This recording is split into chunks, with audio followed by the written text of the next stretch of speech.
Hello everybody, Strawberin0 here, and today I am reacting to Bricky, finally, not Mandalore. How well does Darktide do Warhammer? Yeah, I was scrolling through Bricky's channel because I wanted to react for now to something else other than Mandalore's videos, and I saw that he made some sort of follow-up to this. How is Darktide doing or something like that. And I was like, yeah, Warhammer 40k Darktide. I heard about this game, but I'm not sure what that is. I think it's a somewhat recent game, and it's like a co-op shooter thing, like kinda like Left 4 Dead or Vermintide, but I'm not 100% sure, and that's why we're here with how well does Darktide do Warhammer, because I'm assuming Bricky will first of all drop some new lore, some more details about this wonderful universe, and I will get to learn what Darktide is and if it's a good or bad game, I guess. I don't know if he actually kinda reviews the game or not, but let's get into it and check it out. Hello everybody, my name is Bricky, currently liberating the entirety of Atoma Prime by providing them with the newest ink cleaning technology, bar soap. So Darktide sponsored my last video, and that was really awesome of them. It's nice to be noticed by the hammers that make war. Darktide then said, "You wanna see me do it again?" Today's video is also sponsored by Darktide. 4 players, Shouty, Sparkhead, Sa, and Slab come together for a fantastic Nurgle-based co-op experience of survival and death. Tons of missions, tons of weapons, tons of armor, and tons of faith await you in Tertium. Okay, so he did a proper review, I guess, of that before. Down in the description is the Grimoire of Nurgle, and blessed be the number 7. So if you click it, you can then join in on this fun. Where my prior video was a discussion mainly on how to play the game, today I'd like to ask the question, how well does Darktide do Warhammer? What I mean, I'm more interested in this video, so I won't like go back and watch that one. So yeah, I'm just kinda more interested in this. by this is, how well does the game adapt the source material into video game form? The Warhammer universe is an extremely unique and complicated one, and properly adapting it is difficult even at the best of times. Most of the factions in the universe take from modern day cultures or customs and then either give them a little spin on it or adapt it in some way. For example, the Necrons are a robot. What the fuck is that Necron? That's cursed. This is what Necrons first looked like. What the hell? Is this concept, or was this actually like first gen Necron? That looks so goofy. Kinda like out of 90s cartoons or something. I kinda dig this cartoony look, but definitely not grimdark enough. Vibe to begin with, and then they're blossomed up into an army of the undead mixed with a heavy Egyptian culture. The Adeptus Mechanicus are a combination of extreme steampunk mixed with like a monk culture, mixing aspects from like Tibetan monks with technophile extremism. Very weird. The Craftworld Elder take after a more feudal Japanese culture, Tau a bit more of a sci-fi version, Drukhari are pirates, Tyranids have like a Lovecraft and Xenomorph mixture, and Orcs are football fans. For humanity, it's a combination of a fascist Big Brother style regime mixed with this kind of like Catholic witch-seeking cult and a bit of retro sci-fi like you see in the movies like Alien, and of course a ton of Gothic. Luckily for Darktide, that's really the main thing they need to focus on, humanity. Because I couldn't imagine what it would be like to have to juggle all the other factions along with them. But Warhammer games live and die on 4 major components: art direction, voice acting, music, and power scaling, in that order, most important to least. Let's start with art direction. With this tool, I shall give birth to art! In order to pull off the Imperium's aesthetic, everything needs to look like a massive factory and a church simultaneously. It needs to have... Okay, that I agree with. That is very important, to stick to the like original vision of the tabletop and not go against if you're presenting like a world under control of a certain faction, it needs to be like actually accurate, because obviously fans of the fucking Warhammer are gonna play this game and they will pick up on inconsistencies.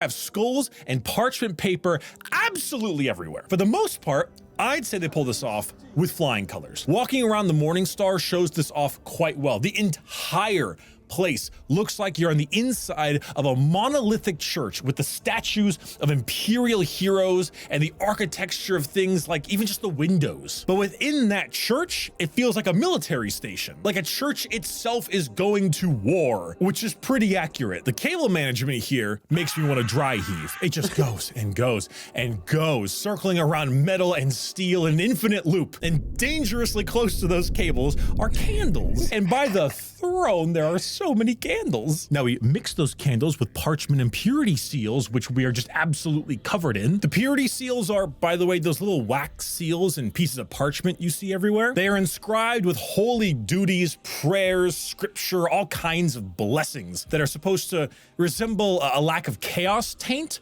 or just duty to the god emperor. As you can tell, they kind of go ham with this stuff. Also, side note, the ship, it's called the Morning Star, which first harkens to the medieval weapon, right? The big Morning Star. But then you realize it's spelled Morning Star, as in mourning the dead, plus star, spaceships, the Morning Star. It's a pretty good ship name. Now, there's always a possible worry about lack of skulls. There needs to be enough skulls.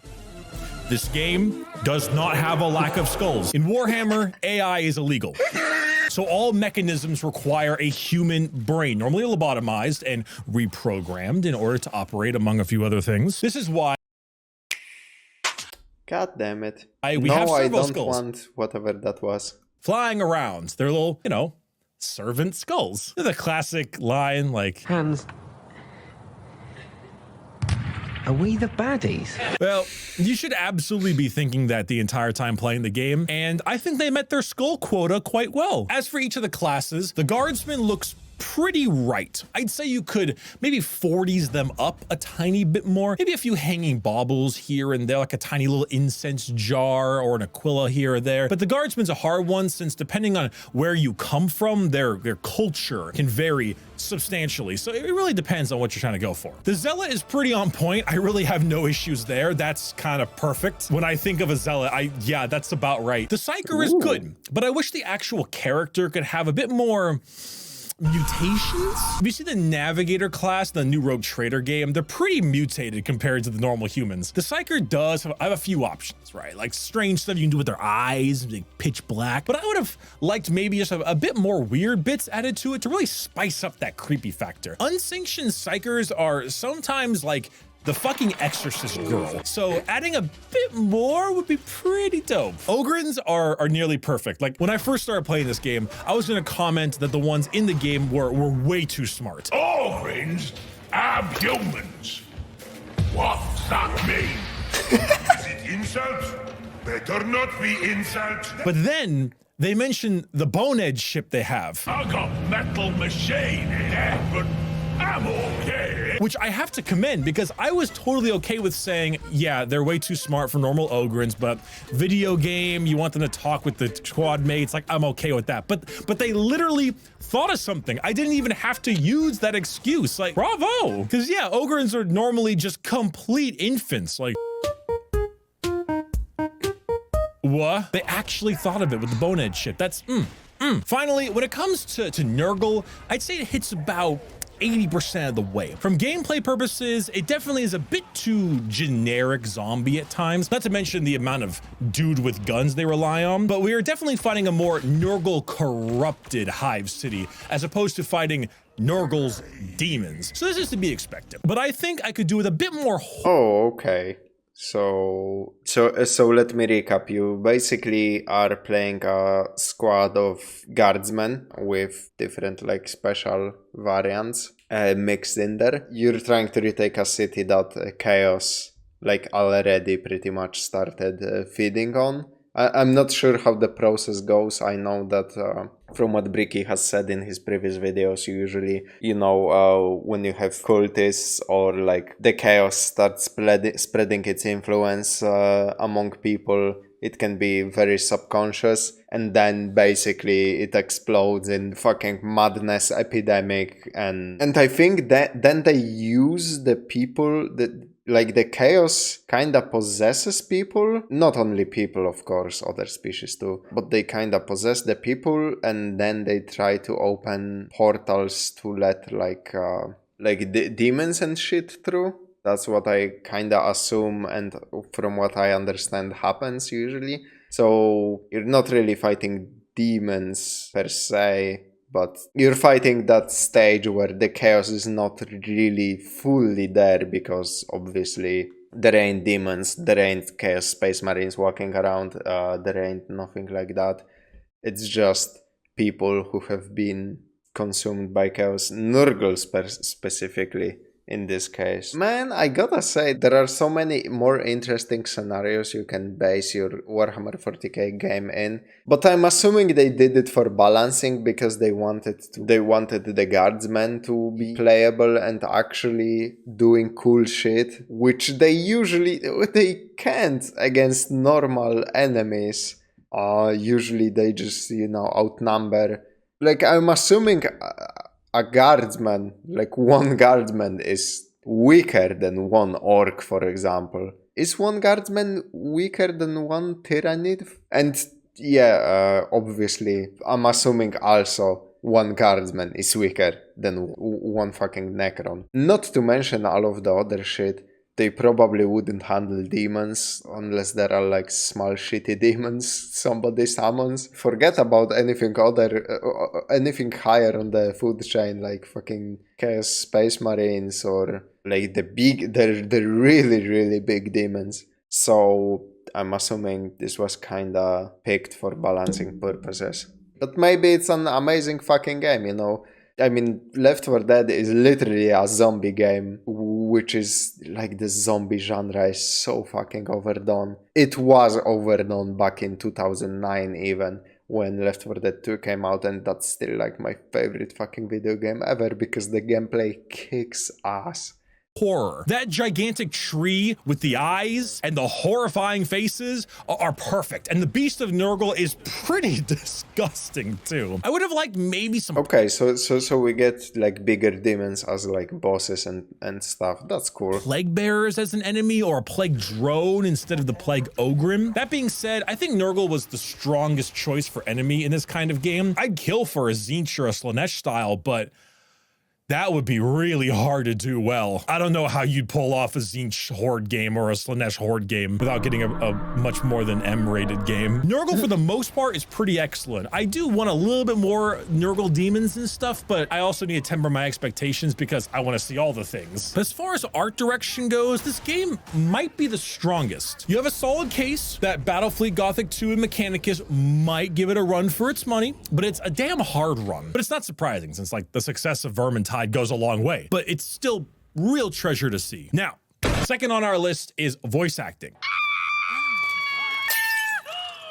Amazing, just with my voice. Proper 40K voice acting is probably a combination of incredibly fun to do and terrible on the voice. I am judgment. It also forces you into the frightening realm of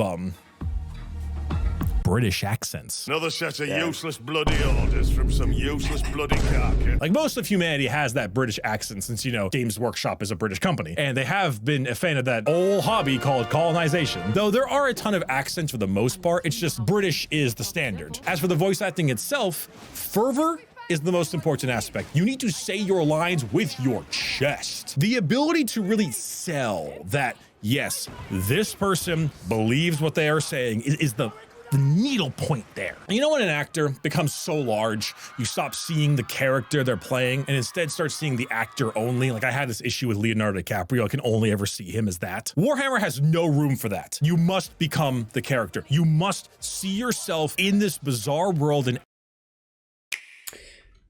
every line must be delivered Goddamn with odds. that pinpoint accuracy. For the veteran, I give them like a solid B+ here. Guardsmen are a bit difficult since they're the everyman sometimes, so it's occasionally hard to do it properly and dissolve into that character. But I think this is as close as we're gonna get with the packs we have. The professional has a clean-cut accent. This is life in a hive city.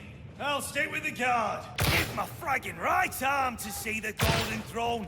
Just one skill on one day in the guard. You know that? Oh, stick up your arm. Nice shot.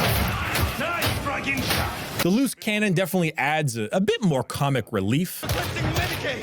Blah, blah, blah. Off, Wenjen.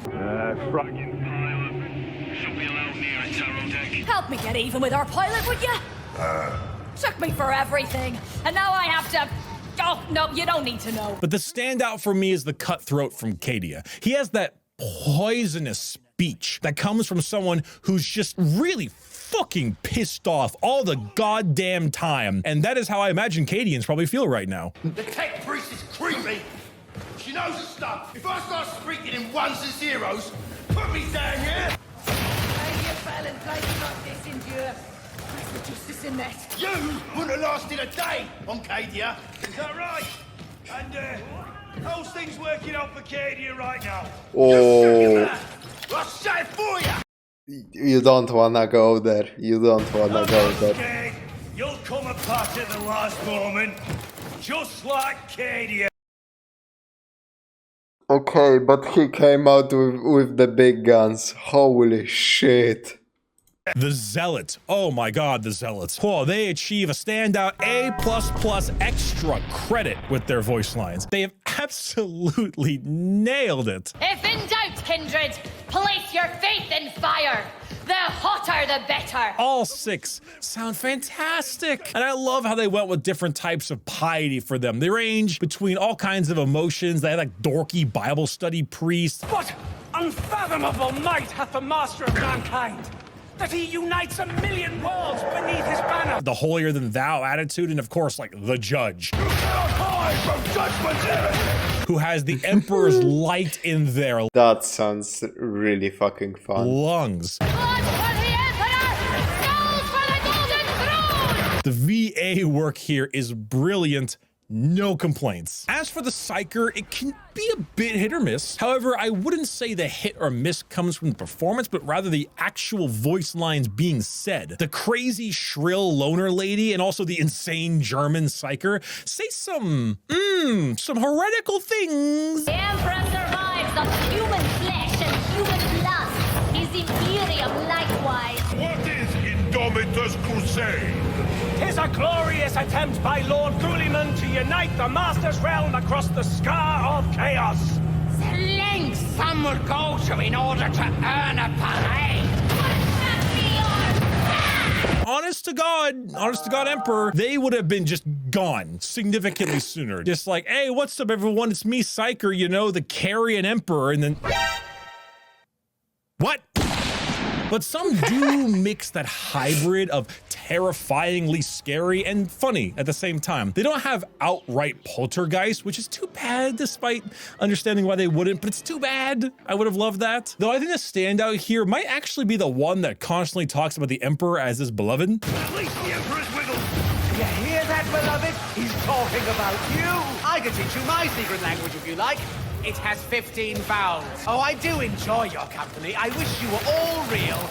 Feel free to wake up anytime and spare us your company. I think that's just the right mix of kooky crazy, but still lucid and understanding. Though the female savant one, I do think adds the right amount of classic damaged mage. You should be more careful with those stray thoughts. I might get offended. Please, sibling, have some professional courtesy. Efficient, Psyker. I grant you that. It's called skill, Zealot. Finally, the Ogren is just great. It's perfect. Most people go with the angry, like, bottom 8 Xenos one, and I couldn't be happier. All 3 versions are wonderful. They all have good voice lines, but just, I love that one a lot. It's so fun. It's so, like, dorky and just having a good time, Ogren, man. I'll keep this short, because the Ogren wouldn't understand me anyway. Good job, big man. The supporting cast is the only group I feel could use a bit more oomph with them. Sergeant Major Morrow guy, he's pretty on point. I think he does quite well, but Explicator Zola and the pilot feel not bad, just there. They're there to serve their function and not much more. And I think they could use a bit more oomph in some of their delivery. I like Hadron a lot, though, a lot. Despite the fact that she has this like gilf energy to her, I maybe would have preferred her a bit more robotic and a bit more talking like this kind of way, but then we wouldn't get the sass, and I like the sass. All this for a few Lehman Russes? Doesn't seem worth it. Atonement war is harder, better, good, gooder. Am I saying that right? Do you understand? Still, the main ensemble of characters is really damn good, and a combination... Damn, this game has a lot of cutscenes for a, four-person co-op shooter game? Holy. I don't know if those are just like some kind of prologue, or is there like a separate single-player campaign, or they just integrated it really good into the multiplayer thingy. I don't really know, so, but yeah, looks very cinematic. The gameplay looks pretty fun. Of all four, I think is the best group. You know, it kind of makes me think of Edda and Eddie. You know, I mean, that's only three, but like Ed is the ogre and Double D is the psyker and Eddie is the guardsman. Throw a zealot in there and you've got Cartoon Network's best show. Their best show. I will not hear otherwise. Who would win? Oh, the yeah. Chaos Gods? Oh yeah, Edda and Eddie is Cartoon Network's the best show, without a doubt. Sorry. Or Ed with a rock in his shoe. Okay, music. Is mayonnaise an instrument? No, Patrick, mayonnaise is not an instrument. So 40K is quite gothic, as I said. But since it's a gothic sci-fi hybrid, soundtracks need to fuse that old with the new. Normally they do this by mixing organ music with either a more modern beat or electronic instruments. Warhammer music varies, but it often has to feel like it's a tale being told. For example, in Dawn of War 2, the Space Marines had a triumphant, heroic theme that really expressed the feeling of like a victorious saga being told.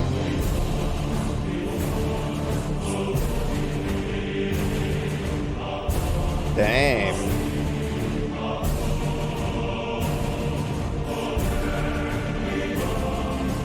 Man, the Warhammer 40k games always get fucking amazing music. Holy shit.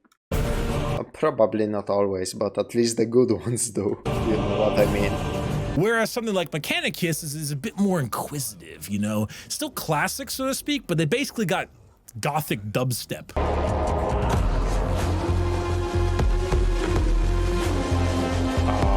I fucking love that soundtrack so much. And then there's the orcs. Darktide has decided to go the organ route, though it seems like it's more like organ club music, like the kind of music you'd expect to hear in a big city that is also heavily gothic, at least during its combat themes, which are excellent.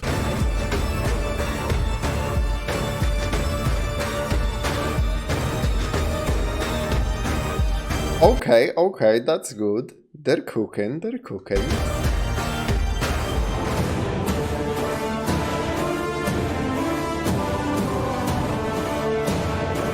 This one is a little bit more generic, but still very good.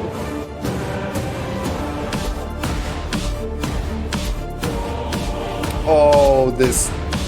Okay, this one slaps.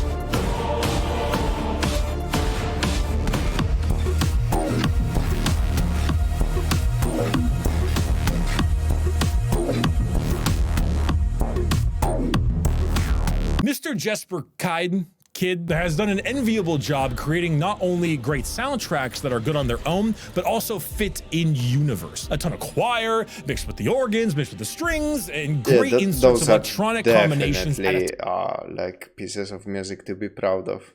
God damn. Ton to it. It's a rarity that you can take the theme, like Night Strider, which is played in the Psyker character trailer, and have it fit in a 40k game, despite it feeling like a badass 8-bit remix theme.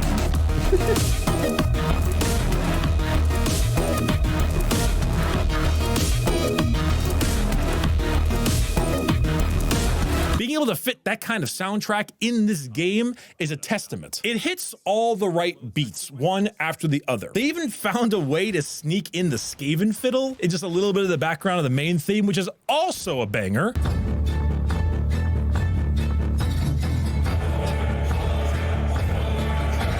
The only tracks I'm not huge on are probably the ones where an abomination is present, especially the Beast of Nurgle one. It's a bit grating on the ears on the higher difficulties, which take a ton of time to kill the damn thing. But then on the other side of the spectrum, that boss music though.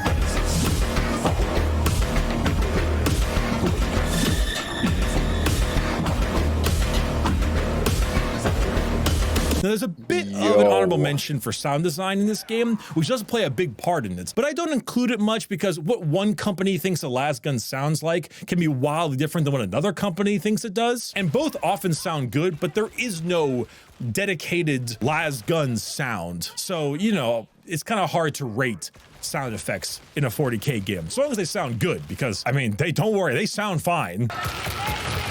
Lastly, but not least, we can talk about power scaling. It's over 9,000! Power scaling is very important. The level of power from something like an Orc Grot to a Guardsman to an Eldar Ranger, then a Space Marine, then a Necron Destroyer, then a Chaos Possessed, then a Custodian, and we haven't even talked vehicles or demons yet. Like, the differences from low to high are ludicrous, and then you have to deal with who's writing the book or game, and that takes a lot of effort to get properly correct. As far as this game is concerned, I think the amount of restraint should be commended. Some things are not perfectly in tune with the lore, mainly the influence of Nurgle. I mean, the mere existence of us in this hive city, we should be firing out on both ends. But considering our characters, the enemies we fight on an individual level, it's pretty accurate. The issue comes from which character you play. Like, the Veteran and Zealot are the weakest in universe, yet it's completely accurate, somewhat at least, to take on a bunch of Poxwalkers or Guardsmen and come out the victor. Hell, even some of the specials, that's completely fine. If we are to assume that our reject is, you know, special, you know, main character special, then for the most part, the things we fight, the regular enemies, totally okay. Where things get a bit tougher is when we start dealing with the higher level enemies like the mutants and especially the abominations like the Plague Ogre, the Beasts of Nurgle. There, our Ogre and Psyker friend come in handy. Psykers are weird though, in a sense, because they can either be insane wizards with unimaginable power or completely uncontrollable madmen. In fact, they can easily be a detriment to your team. In game, if they perils, they explode and get downed. In universe, if they perils, then a Beast of Nurgle grows out of their body and kills us all. But that's a game thing, and I don't mind that at all. Still, the mere capability of one on the team ups our survival rating a decent. Although, you know what? It would be fun if you, if like, because I'm assuming he can't explode teammates, when he fucks up, but there should but it would be fun if they included some more, you know, mischievous punishment for the whole team if the Psyker fucks up. That would be very much more lore accurate and also pretty fucking funny. But I'm assuming that then you have the issue of, you know, somebody could troll random lobbies, which would mean nobody would like to play with randoms, then the multiplayer would be dead very quickly and you would only get to play this game with friends, or something like that would probably happen, so they wanted to avoid such scenario. And the Ogre, oh my god, even more so. An Ogre is just gargantuan. They could probably beat up some Space Marines in a 1v1 fight, like no guns, no weapons, like just like two people in the ring. I'd say they could probably do it. It's a little bit like a David and Goliath. Calling a Space Marine David. It's a bit of a David and Goliath thing, but they are large enough to do so. The thing is, in actual lore, Space Marines are too smart. They'll kill them from a distance and they'll have knives and stuff. So there is that. But even so, I'm going on a tangent. The Ogre ups us massively. The power of an Ogre, the actual... God fucking damn it with the Switch ads. Fuck off. Genuine strength of an Ogre should not be underestimated. They will rip you in half like a wishbone. They are gigantic. As far as the enemies go, the Beast of Nurgle is a really weird creature to exist though. It's straight up a demonic entity, which cannot exist on its own. See, in 40K, demons don't have like a form in real space. They can only exist in the warp. So in order for a demon to exist here, there has to be some level of rip in the real space that feeds it life. Or I guess it could have possessed something, sure, but that seems a bit less likely considering that we also have the Plague Ogren, which was possessed, obviously. But if I'm correct in this theory, it means somewhere, something in Tertium is feeding warp energy into real space. And that's a massive fucking problem that may or may not be dealt with in the future. I don't remember there being a mention of it, so that's just where my conclusion lies. However, I'm glad that Fat Shark showed restraint and didn't jerk us off too hard with how strong we are. The boss enemies in this game are often just like captains with plasma pistols and refractor field generators. Two, granted, extremely powerful pieces of equipment that often like company commanders in the guard will carry. So it's absolutely in line that a strong ass captain who serves chaos with good ass gear can serve as the game's boss fight. Now, some people ask, would a single Space Marine work as a final boss? One Space Marine, like a final boss. And to that I say, no. The tiniest maybe. If there was a Space Marine, it would be a Death Guard, most likely. Death Guard are slow, but they're still Marines. And if he is equipped with a bolter, then the damage he would dish out would be unrecoverable. He would take us all out pretty quick. Also, being in a square mile of a Death Guard Marine often comes with an ungodly amount of disease and probably in-game debuffs with it too. If anything, the best boss fight would be hide and seek. The only thing that would give us a chance is the Ogren and the Psyker. Warp power could definitely do damage, and the Ogren is still very, very strong. I suppose certain weapons like the Thunder Hammer and Plasma Gun would be pretty handy too, but it's still a little iffy. I would be okay with it if it was something ridiculous, like a level 5 mission where you had to play through the mission, do a boss fight against him, he gets away, more mission, boss fight again, different weapon, let's say, gets away, then boss fight again, final boss fight, like a 3-stage boss fight. You know, you go mission, fight, mission, fight, mission, fight. I'm having an Ogren moment. Something like that. Like, it needs to be really goddamn hard. It has to be a Ogren moment is getting added to my vocabulary. Holy shit. Or else it loses its scaling purposes. But for now, here, tough ass dude with a plasma pistol and a refractor shield, perfect. Exactly what I was hoping for. But at the end of the day, right, combining these things together, art direction, voice acting, music, and power scaling, Warhammer is an extremely hard medium to adapt properly. It takes a lot of the standard sci-fi conventions and outright says, no, do the opposite. Complete removal of tolerance, no AI whatsoever. It's taking what was a prosperous sci-fi universe and then giving it 10,000 years of degradation into ignorance. And then make them proud of it. For all the difficulties, I think... Yeah, that is a very, very, very, very unique thing. Darktide gets a solid A on it. If there was a game to show someone and say, this is as close as I can get to explaining what Warhammer 40k is like, at least from the human point of view, it's this one. My hat is tipped to all the artists, designers, voice actors, and musicians that came together to make it possible, to make this world feel the way it does. Still plenty of hat tipping to the other devs too, but for this kind of thing, extra hat tipping, triple the tip. It could not have been easy, but I believe it has paid off. If you'd like to jump into it, it is in the description. Check it out. It's not a perfect game. Some things I will discuss more about in a future video, but it is still a damn fun one. And I have thoroughly enjoyed my time with it. T-shirt and jeans or sweater and khakis? I live in California, so t-shirt and jeans. What is a meme format / template do you wish not to exist? A meme format / template I wish not to exist. I wish Warhammer fans would get better jokes. Kriegsmen have shovels, haha. Like, this is what happens when you're part of a fan base that's normally over 35.